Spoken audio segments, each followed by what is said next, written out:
Hello, I'm Jeff Watts. And I'm Paul Goddard. And welcome to the Agile Pubcast, the show in which Paul and I discuss what Agile is really all about, over a pint or two in the pub. In each episode, we chat about our experiences as two Agile coaches in today's ever-changing world. So grab yourself a drink from the bar, pull up a chair, and enjoy what people are saying is probably the best Agile pub-related podcast in the world.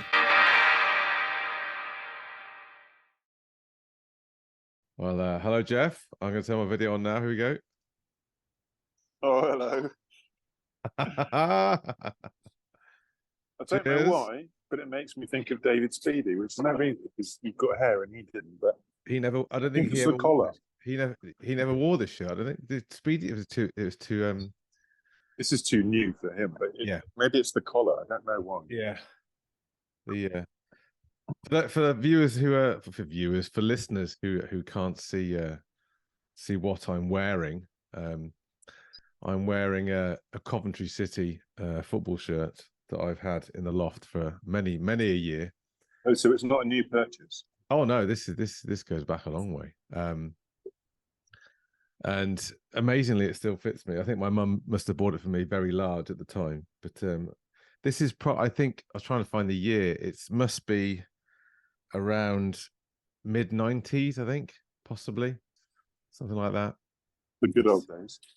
Yes, the glory days. Well, there was a trend when people bought football shirts very large, and just like there were short shorts and long shorts and skin. They go through trends, so I guess you got that in the large shirt units.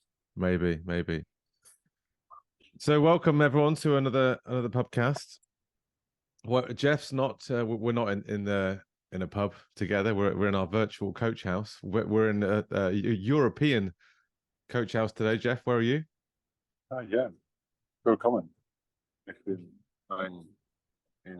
Österreich. In where? Österreich, Austria. Okay, Austria, Österreich, Vienna. Yeah, it's a beautiful, beautiful, beautiful day. Apparently, before I turned up, it was just non-stop rain. I turned up and it's 25 degrees. So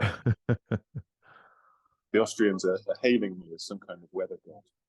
Oh, there you go. Are you there for work? Yeah, I finished work actually. So I had a 2-day workshop. We ran a mindful product leadership workshop for 2 days.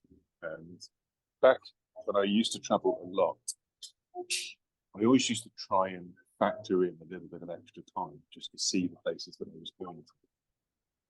And so I have a day in Vienna. My flight isn't until this evening. So I've just been on a horse and carriage ride around the streets of Vienna, and I will be doing a little bit of sightseeing. Very nice. Very nice. This is one of those countries I've never been to. I don't think I've ever been to Austria or Vienna. But I hear good things. Beautiful. Of course, Jeff, I was Austria in our my Eurovision Song Contest themed party that I had the other week.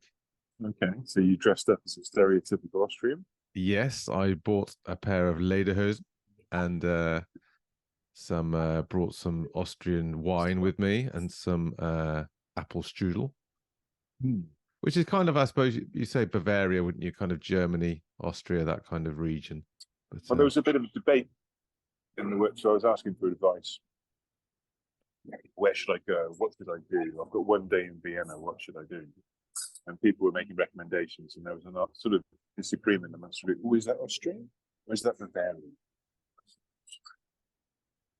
Split hairs over this one. Yeah. It's close enough. Yeah. Okay. Very good. But I don't have time to go to the opera. Is that the thing to do? Is it the opera? They're very famous for their, Mozart and opera. Yeah. Things like that. But that's a great Yes, very good. But anyway, Prost. Yeah, Prost. What are you drinking? This is just house beer. So I'm gonna. Well, that's another thing. So I told them we're probably going to do a podcast today. Where should I go, pub-wise? Yeah. And 3 people said I should go to an Irish bar. I thought, well, I'm in Vienna. Do I really want to go to an Irish? They said, but it was like taken down brick by brick and transported from Ireland to here. It's pretty cool. I thought, okay, fair enough. it's on the list. And then somebody, this is just not amazing. This loose bar has an amazing sort of architecture and interior. You've got to go there. So that's where I was going to go. I got there and they said you can't have phones in outside seeing, so I couldn't set that aside. Okay, I'll make my way to the Irish bar. But as I was on the way to the Irish bar, I walked past this traditional beer house with 50 different beers, and this is their house beer. Yeah, it's very nice.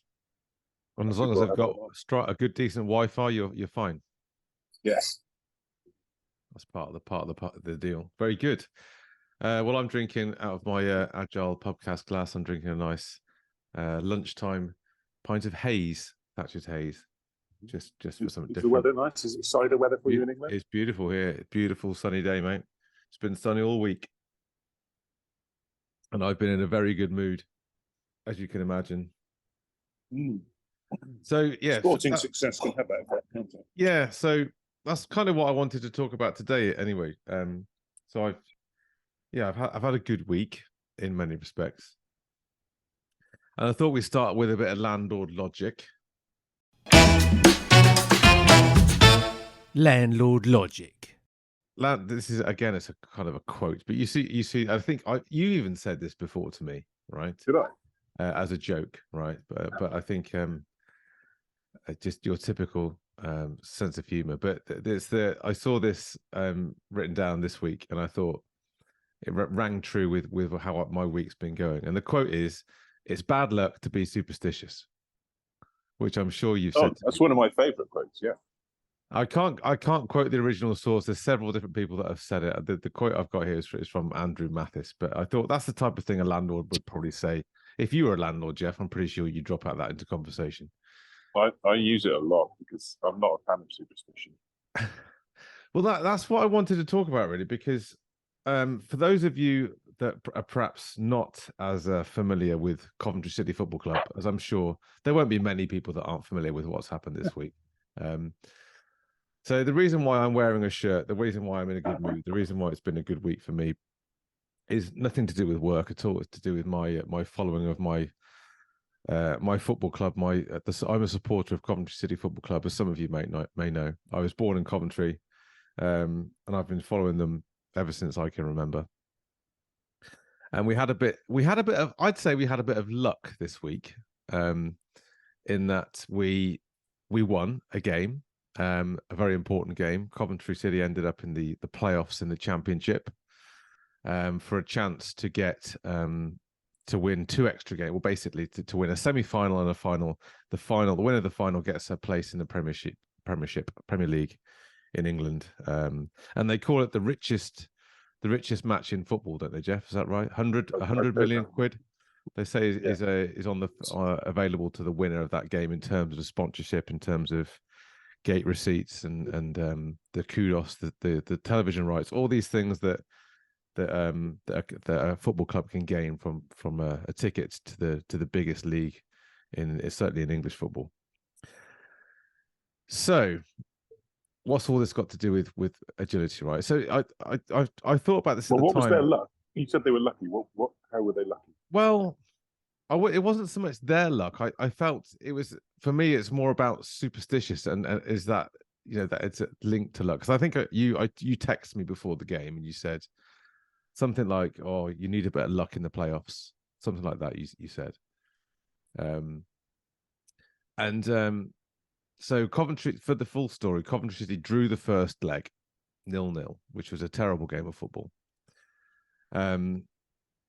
And I was wearing this shirt during that first leg. Okay. So what I did in the second leg was I wore a different shirt. Now, in my little brain, how that works is that was an omen. Okay. Yeah. So I'm not wearing that shirt now. I'm saving that shirt now for Saturday, because I've managed to get tickets for Saturday. That's another story again.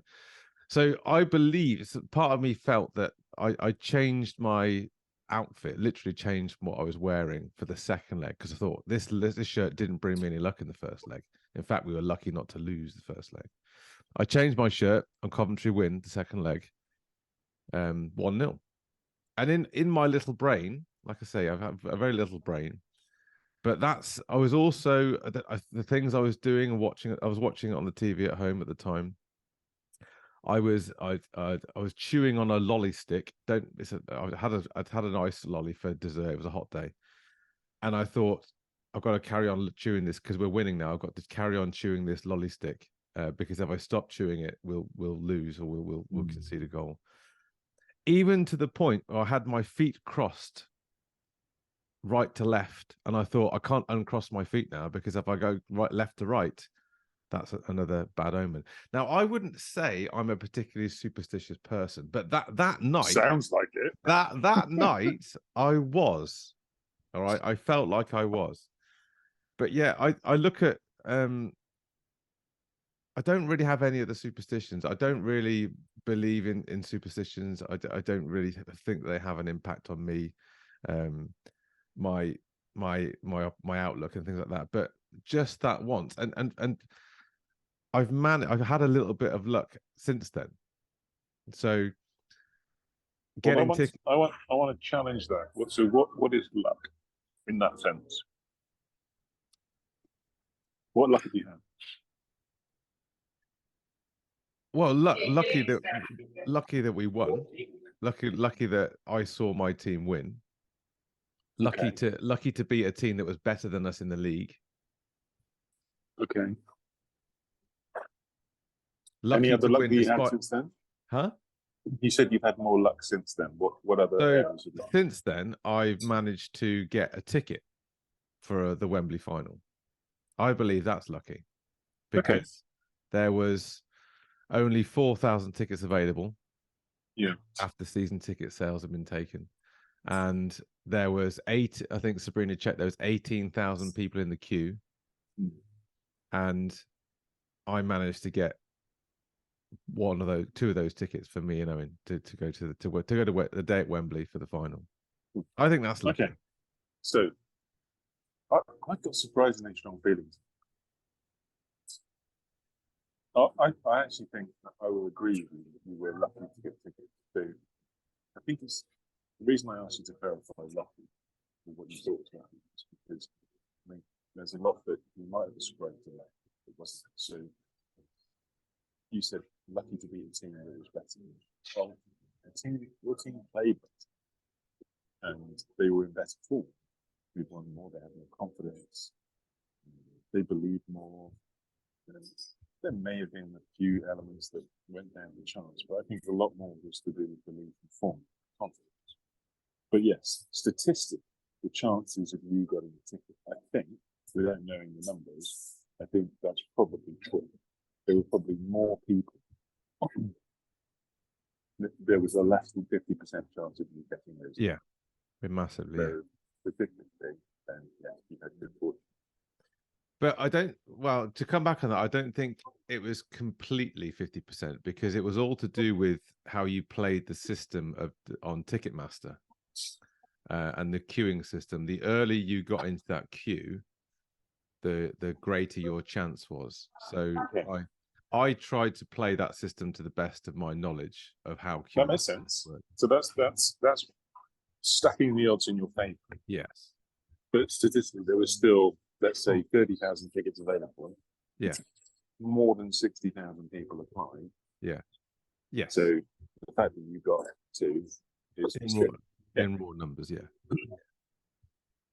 But there's a whole host of, I don't think it had anything to do with the fact that you were wearing that shirt or that you crossed your legs in a particular way and refused to uncross them.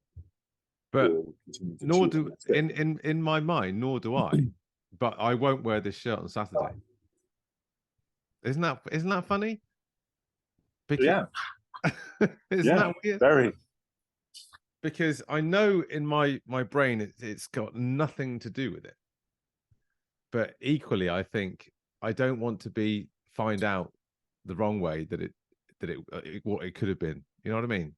That if I wasn't wearing that shirt, what could have happened? So how do you rationalize things if you do wear the right shirt and they still lose? I don't know.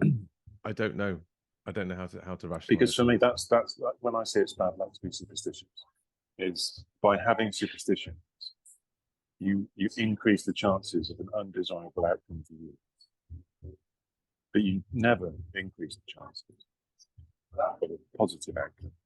Yeah. So imagine that one decides to drive the car with that shirt. She thought it was a rag, and you can't wear it anymore. How dare she? But not only are you know, you're going to be stressed though. You're not going to enjoy it, let alone believe there's going to be a positive outcome. And sport's funny in that there's a lot more superstition associated with sport than I think anywhere else, but also in the world of the arts. Break a leg, which is a classic phrase before actors go on stage or whatever. Yeah. And the whole survivor bias thing is just a cognitive bias that really rears its ugly head. So I have a friend who we used to tease a lot because he had his lucky pants. So now this is, stop listening now if you have a weak disposition, but he would play football in a pair of pants, and if he won, he would not wash them. Oh, really? Not only would he continue to wear, but he wouldn't wash them because he didn't want to wash the luck out. Now, that had nothing to do. Now, I would argue, actually, they're likely to become less comfortable and actually impede his ability to play at the top of his skill. But his view was, no, I'm on a roll. And there's the hot hand theory in basketball, where when someone's on a roll, give them the ball because they're more likely to score. Well, you see that, and people notice the times when it works, but they sort of write off and just fob off the times when it doesn't. Yeah. But I think they can, these things. So I've been reading about this in preparation for today, and the kind of the effects on mental health in terms of having these superstitions. They can be soothing for people in terms of if I believe that wearing this shirt brings good luck, if I believe that wearing my pants will bring me good luck, that can reduce, that may, or to flip yours around, that may actually reduce my levels of anxiety and allow me to play better, actually allow me to perform better, to literally think happy thoughts. Whereas if I wasn't following that superstition, for my mental health, that could be detrimental. Okay, so I'll go with you for a bit. I'll say there's an even better. There's a third way, which is better. Yeah. So leveraging the power of ritual, going through the process of a routine that sets you in a calm, relaxed, resourceful state, but without the physical tie to something that an artifact that could go missing. It's like one of the things that we prided ourselves on as parents was making sure that our child did not have one special teddy or rag, because if it gets lost, they're destroyed. Yeah. So we would always change it, and we would always have a backup. And so you can use the power of that. So neurolinguistic programming approach to that. So you see these rugby players, they'll go through these routines to get themselves in the right state, but they don't necessarily need a physical thing. No. It's a potential weakness. So I know that many of our listeners will be that interested in cricket, but the England cricket captain is a very superstitious person, Ben Stokes. Yeah. And the opposition are always looking for a way into their site to undermine their confidence. And he has a number of different rituals. So he will just wipe the bat in a particular place at the end of every delivery. And the opposition noticed that. And so they deliberately stood on the spot where he wanted to stroke his bat. And that wound him up. Yeah. Because he wasn't able to do that particular ritual. He lost his focus. He became emotional, less rational, less calm. You're creating a crutch for yourself. I think that's why it bothers me. If I see logical, rational people go wrong, sabotage themselves for irrational, and that bothers me. Mm.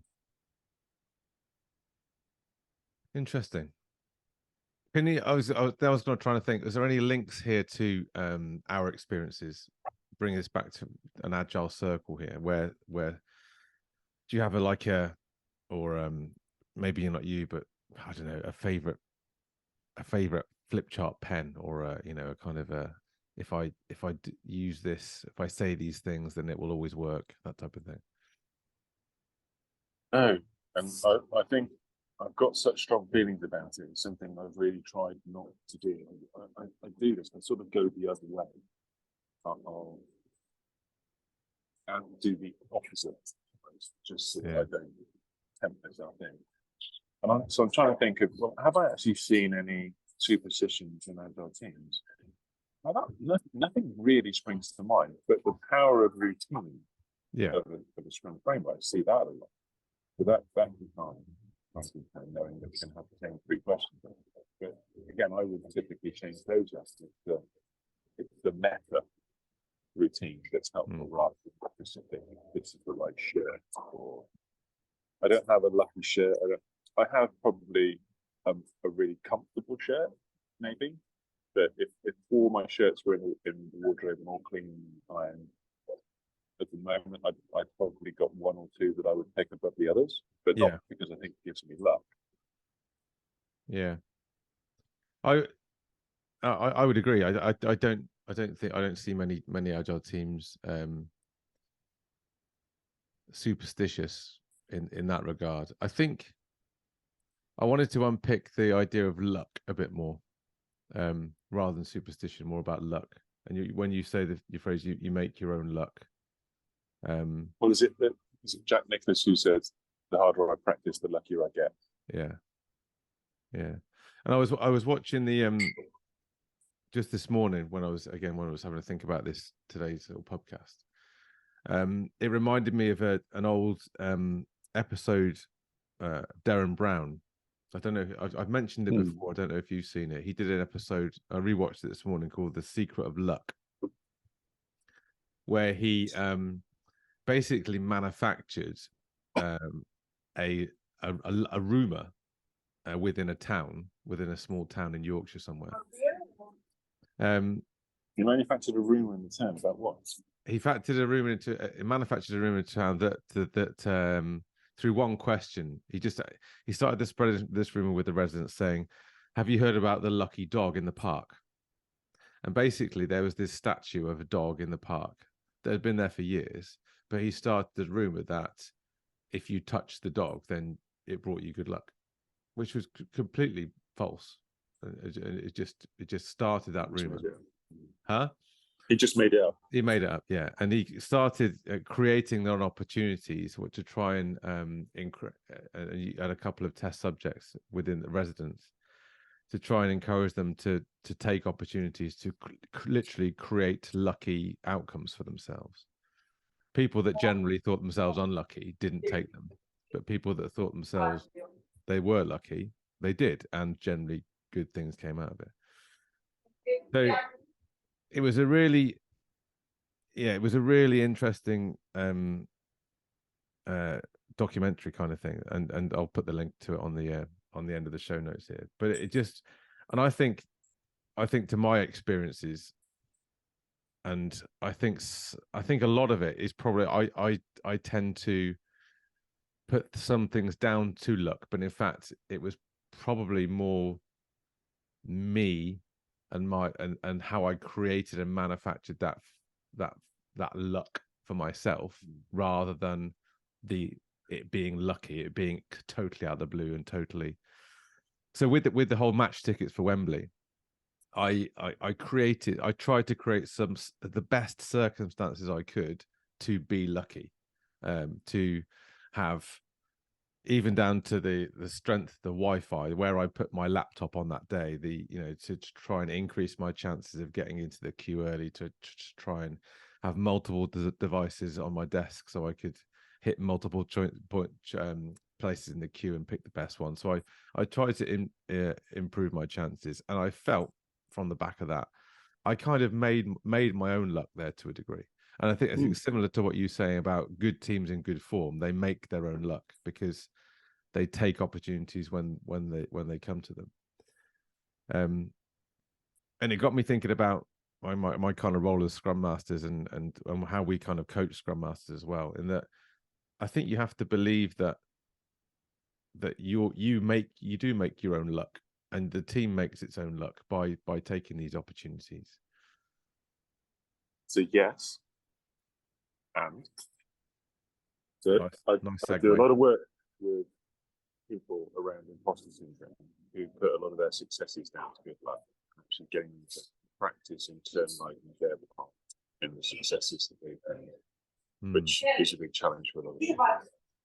The distinguishing skill and preparation and luck is important.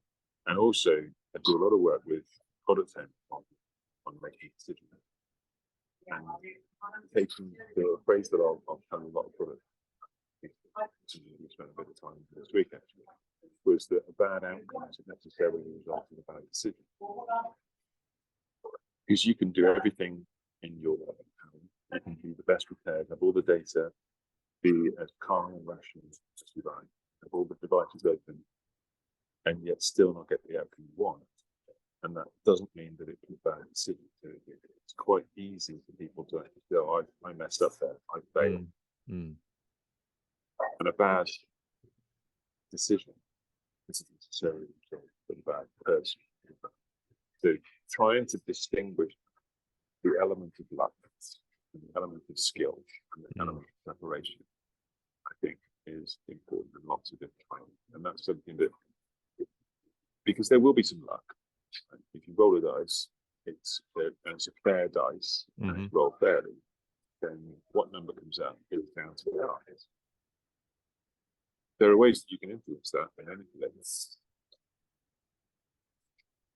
And you can prepare for these things as well. But I'm starting to just wonder why it bothers me so much. I think it's just lazy. In a way. What's lazy? Well, to say something is lucky is kind of lazy. So it avoids the self-reflection, avoids people saying, what's my part in this? Honestly, objectively, what's my part in this? How could I have controlled the variables that I had control of more? It abdicates their responsibility for actually analyzing, because what might appear to be luck, actually there could be some significant science and data behind it. So, for example, if this is a really silly example, perhaps, but if you had 6 devices trying to access the same site in the same GPS point, there may be some algorithm somewhere that says, hold on, someone's trying to play the system. Yeah. We're going to deliver. But you don't know that. No. But if you did know that, and you did the analysis and you worked out, well, what don't I know that I could have known that wasn't just chance? Yeah. But just putting it down to luck is basically saying, whatever. I'm not even going to bother investigating that. Yeah. Do you know what I mean? I do. And there was a huge. I was studying this. I had a long time to study this before these tickets became available.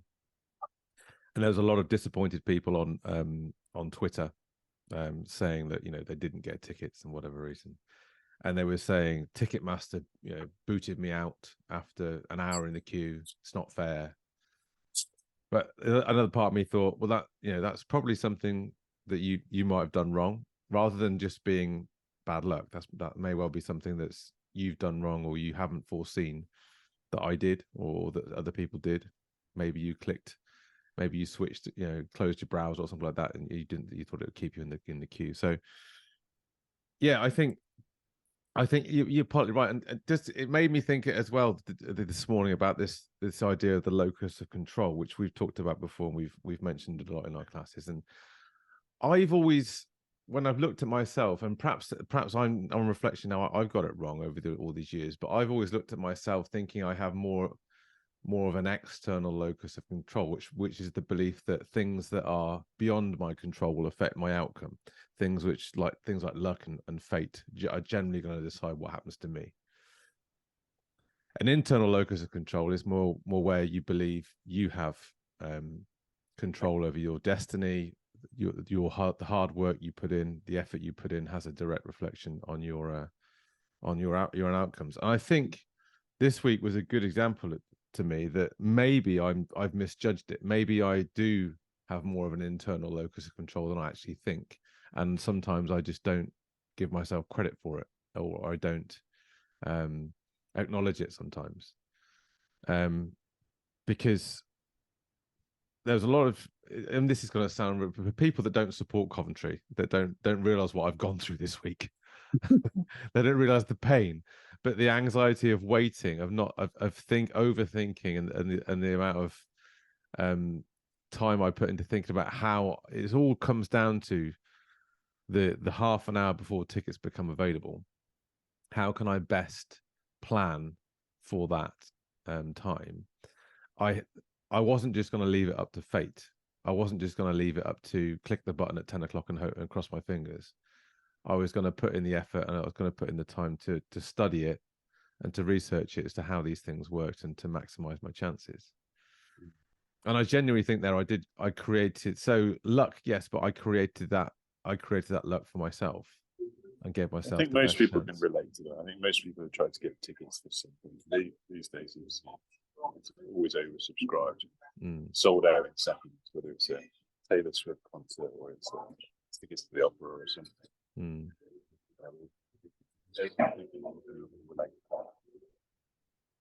Yeah, but we generally say agile coaches, scrum masters, change agents have to believe largely that they have control of their own destiny. The input that they have will have an impact on the change that they want to see. And I introduced the group yesterday to the term learned helplessness that we talked about before. Just that sense of conditioned apathy of why bother, is no matter what I do. Yeah. Bad things are always going to happen. You always refer to it being bad. We used to call it. Didn't we used to call it comfortable failure? Yeah. The idea of, wow, it's not going to make a difference anyway. Might as well carry on doing what we know doesn't work. Just have a drink while it fails. Yeah. Just fiddle while Rome burns. But there's an element of, first of all, just standing back, and this is effectively the message of the 2 days. It's just become a lot more mindful. Get out of the autopilot, and start recognizing patterns, recognizing thoughts, recognizing figures, so that you can be in a more mindful state. I think it's the same when it comes to elements of chance, or probably a better term for it, but where the outcome is not completely predictable, not completely in your control. But first of all, being very objective and emotional about, well, what is it that I do control? Maximizing it. And is there anything that I could do realistically that will expand my sphere of control? So again, to use my potentially incorrect agenda, could I find out how the algorithm works? So what is the optimal number of devices to have in one way? Yeah. And so on. So that I'm not leaving a stone unturned. Yeah. But then saying to myself, okay, but I've done the best I can. Yeah. Well, I give myself the best chance. And now we have to see where it goes, and I'm not going to be overly harsh on myself if it doesn't go my way. Equally, I'm not going to over-congratulate myself for the element of luck. I'm just going to treat it as it is. I think, yeah, and knowing where that limit is, because obviously it plateaus, doesn't it? The effort that you put in, the planning you put in, the preparation you put in for me, certainly had a limited effect. I did as much as I could, and it's knowing when not to, because if you go overboard, that's where you start to get into negative kind of mental health issues like that. I'm gonna link something else now, which I know you're aware of, but the the law of marginal gains, the Mhm. application of marginal gains. So we always refer back to the British cyclist, where it's been a similar story in the different fields. Yeah. We want to get better, we want to get faster, we want to make the boat go faster. And just making small changes. It's very easy to say, oh, changing the sponginess of the saddle by an extra 1% isn't really worth it. Yeah. But if you add up those little 1% here, then it does significantly. So looking for any opportunity that we can make things a little bit better in our favour is always worthwhile. But yeah, there can come a point where actually I could be spending that energy somewhere else. Be even more worthwhile. Well, It could just be relaxing. It's the same with and enjoying the game. And you can say the same about product backlogs. You look at the items in your product backlog. If you've got a product that is just literally scraping the bottom of your product backlog in small elements of value for massive amounts of cost that you're putting in, then you've got to know as a product owner when to stop developing that product and put it out to pasture maintenance, whatever you want to call it, but just move on to something else that does add value. And it's the same type of thing of knowing when your effort, when your time is being spent in the right way. Anything? No, come back to your football thing. No. I want to push myself here. Really think back to the possible application to a position that I might think. I've seen teams that will almost do the sign of the cross before they deploy. Really? Yeah. And this is, I suppose I'm on dangerous ground here by saying religion, superstition, and I'm not here to get into that. But anything that you think this is outside of my control, I'm going to hope for something else to help me here. Yeah. Is advocating the role of responsibility and reducing the prejudice to the given ground. I think if that makes you feel better, processing how you feel. And sometimes it's not even really, people don't even realise they're doing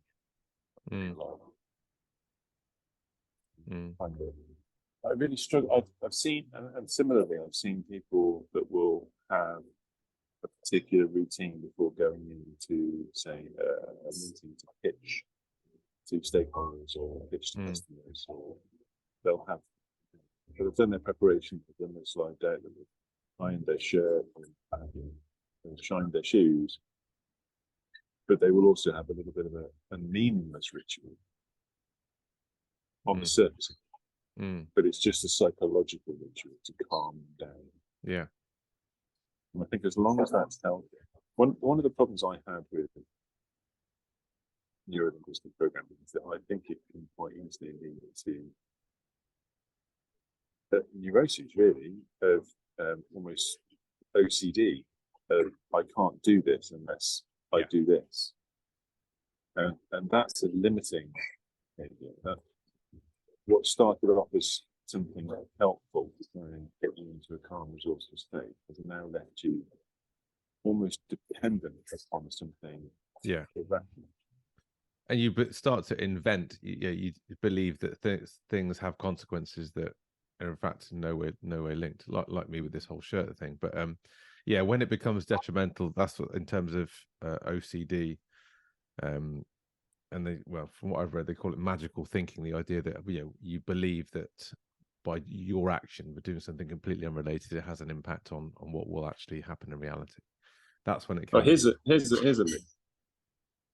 So actually taking an agile approach to bringing yourself back to the rational. So let's say you've got this, and my wife, similar when you mentioned your feet, crossing your feet. So my wife had a fear of flying. And so she would get to the point where she would not move her feet when the plane was in the air because she thought she moved her feet. Yeah. And that was even when she's in a calm, rational state, she knows it's not rational. But in the moment, she fully believes it. Yeah.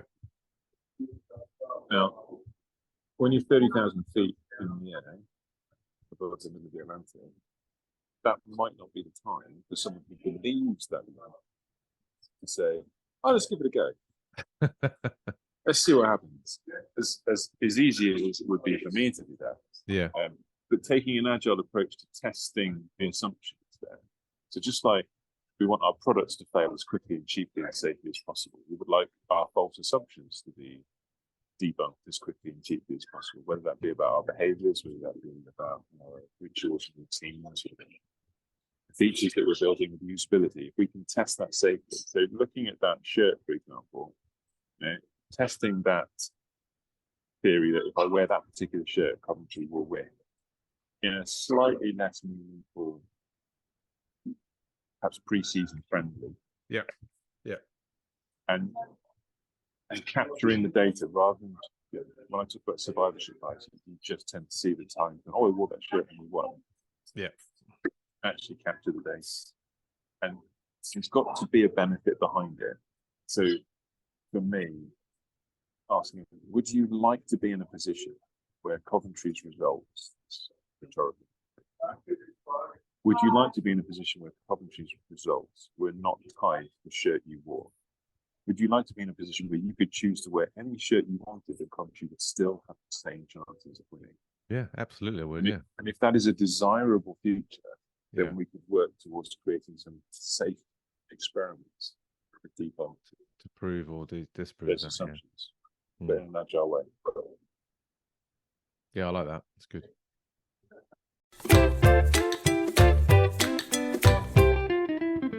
Pub quiz.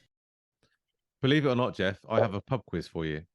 Oh, brilliant! I'm the only one in here, so I reckon I'll win. You reckon? Well, you say that. You didn't win in Cardiff. You didn't score high enough there. So it's this is a nice, simple one, but it is based on superstitions.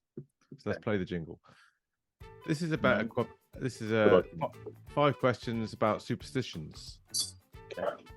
So true or false, you have to name whether this is a true superstition or whether it is in fact just something I've made up. It's completely as in it's a superstition that is out there, or is it actually happens? No, it's out there. It's a belief. They're kind of sometimes dependent on different countries and cultures, but yeah, this is a genuine belief that people have. So it's a simple game of true or false. Okay. This one might be quite appropriate for you. Here's question number 1. Don't say cheers with water. So is it a belief that it's bad luck to say cheers with water? I don't think I've ever heard that, but it wouldn't surprise me if somebody came up with that to give them an excuse to drink some alcohol. So I'm going to say true. You're going to say true? That is correct. It is true. It is a German superstition that declares if you cheers with water, you're actually wishing death upon people you're drinking with. The idea stems from Greek mythology. There we go. Question number 2. Very good. You're 1 from 1 so far, Jeff. Very good. Kissing a jellyfish. My feet now. Oh, change your shirt. Kissing a jellyfish brings good luck. Kissing that sounds like something a brother would say to his younger sister. I'm going to say false. You'd be correct, Jeff. I made that up. That's completely out of my own head. Question number 3. Don't play with yo-yos. It's bad luck to play with yo-yos. The little toys on the end of the string. Toys on strings, yeah.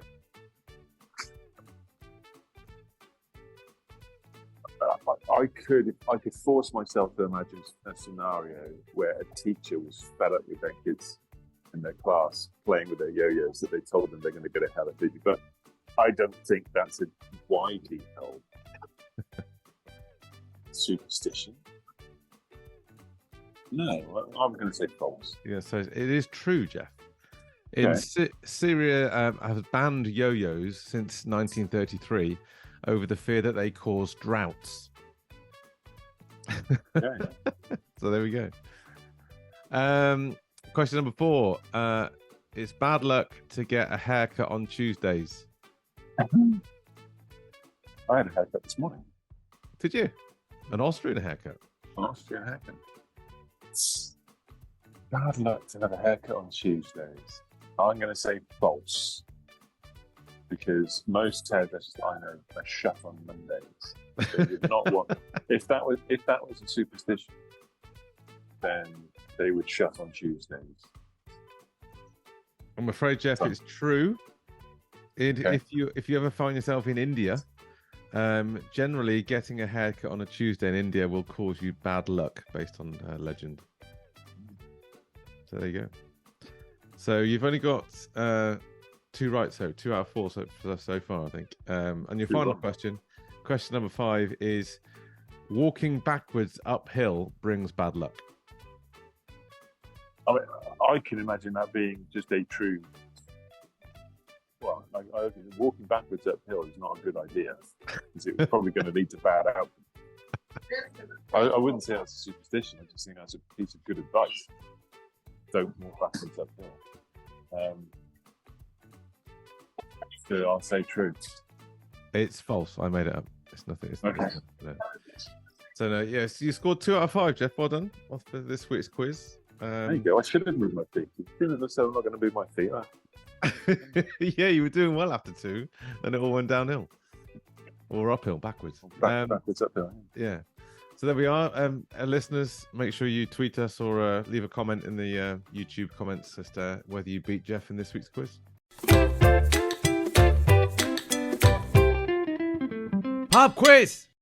So I'd love to run an experiment where you told one group that doing this brought them good luck, and another group, you told them doing the same thing brought them bad luck, and see how it affects their behaviors and how it affects things. Yeah. Because if you believe you're going to be lucky, then you do tend to notice things that affect that belief, that confirmation bias. Well, that's what a lot of the Coventry City players said apparently in the dressing room before the game. They believed they were going to win. They thought, they had a good feeling that the Middlesbrough away leg that they were good enough to win.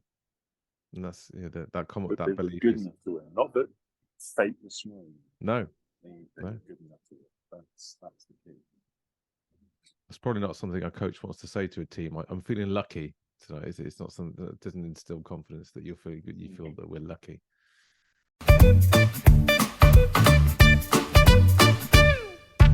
Champagne moment. Yeah, any champagne moments, Jeff, for you this week? I know you've been away. You've been enjoying the European sunshine. Any champagne moments for you? I know what mine is. Obviously, mine's non-work related, but I'll come to that in a minute.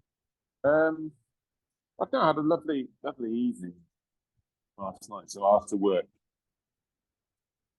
I had went back to I went to the gym, and then I went back to my room because I had the beginning of whammy COVID.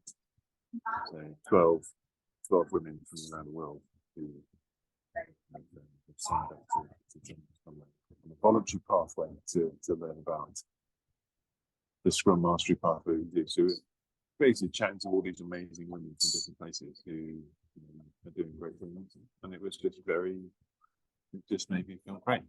Mm-hmm. Good seeing them all together and coming together to make some positive change. That was really good. Excellent. Of course, my champagne moment was non-work related. I'm afraid I've been dominated by winning tickets and watching football games this week. So that's kind of my champagne moment for this week, I'm afraid. Good. Very jealous. My football team's terrible. Yeah, you're not doing very well, are you? Not doing very well. Cool. Very good. Well, yes, just remember, everyone, it is bad luck to be superstitious. That's we hope you've enjoyed the episode. So, Jeff, from me here in the UK to you there in Austria, cheers, my friend, and hopefully see you soon. To everybody else, drink and sprint responsibly. Very good, of course. And so the great day came. Saturday the 27th of May 2023, my son Owen and I walked down Wembley Way to watch Coventry City in the playoff final. Along with 36,500 other fans, we watched a great game where we went behind but managed to come back and equalise. And we even thought we might do it until it went to penalties. And unfortunately, it wasn't to be our day. Fankati Dabo missed a crucial penalty for us to lose 6-5 after extra time on penalties. The players, the staff and the fans were distraught. It just wasn't to be our year that year. We fought so hard, we always thought we could do it at the end, but it just wasn't to be this time round. But we'll come back stronger next year, and so will all the fans, and so will I, and so will Owen. Play up Sky Blues.